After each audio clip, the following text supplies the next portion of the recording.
সবাই না লিখে আই ডোন্ট নো, আবার বলে আই ডোন্ট নো মানেটা কি রে? IDANT, I don't know, NO কি রে বল?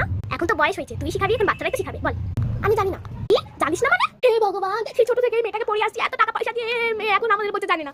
যাব বাবা, আমি বললাম তো আমি জানি না। হে ভগবান, এটা তুই কি পড়াশোনা করছিস রে? কি গো মান্টুর বাবা, শোনো না। আহা পুতো না, কি হলো গো? এত সকাল সকাল চিৎকার চেঁচামেচি কি গো মান্টু বাবা? এই খবরের কাগজটা রাখো তো। আরে আরে কি হলোটা কি? তোমার মেয়ে বলছে আই ডোন্ট মানে আমি জানি না। দেখো এত টাকা পয়সা রোজগার করে দেখো এখন বলছে আমি জানি না। চলো চলো আমি দেখছি। হ্যাঁ রে মান্টু, বলতো আই ডোন্ট নো মানে কি? আমি জানি না। তোমরা কি বারবার একই প্রশ্ন করছো? আমি বলছি তো আমি জানি না। তবে রে নিয়ে আসো ডান্ডা, মারো মারো। আরে আরে ডিসুম ডিসুম ডিসুম। বল আই ডোন্ট নো মানে কি? তার মানে হচ্ছে আমি জানি না।